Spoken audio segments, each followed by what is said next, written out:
ఎన్‌జీఓలు బాగా పనిచేస్తున్నాయండి. క్యాన్సర్ ఒక్కసారి అటాక్ అయితే అంటే తర్వాత స్టేజ్‌ల్లోకి వెళితే ఏం చేయలేమండి. ఆ కీమోథెరపీలకి, ఆ రేడియేషన్‌కి బాడీ తట్టుకోలేదు. ఆ తట్టుకోలేక చనిపోయే వాళ్ళున్నారు. తట్టుకోలేక ట్రీట్మెంట్ మానేస్తున్న వాళ్ళున్నారు. పైపెచ్చు లక్షల్లో ఖర్చయిపోతుందండి. అది భరించలేరు. ఆస్తులు అమ్ముకోవాల్సిన పరిస్థితి కూడా చాలామందికుంది. ఇక్కడ కొన్ని ఎన్‌జీఓలు గవర్నమెంట్ సపోర్ట్‌తో మంచి మంచి వైద్యం ఇస్తున్నాయి. క్యాన్సర్ ముక్త భారత్ వీళ్ళ లక్ష్యం అన్నట్టు. ఇక్కడ నేను ఒక నెంబర్ ఇస్తున్నానండి. వీళ్ళకి కాల్ చేస్తే మీలో ఏమాత్రం క్యాన్సర్ లక్షణాలు ఉన్నట్టు అనిపించిన ఆ లక్షణాలు ఏంటి అనేవి కూడా నేను ఇక్కడ ఇస్తున్నాను.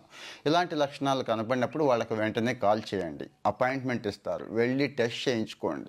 ఫ్రీగానే వైద్యం చేస్తున్నారు. సో మరి ఎర్లీ స్టేజ్లోనే డిటెక్షన్ అనేది చాలా ఇంపార్టెంట్, ముఖ్యంగా క్యాన్సర్ లాంటి జబ్బులకి. ఈ డిటెక్షన్ ఎర్లీ స్టేజ్లో చేసేసుకోగలిగితే హ్యాపీగా ఉండొచ్చు. మన ఫ్యామిలీకి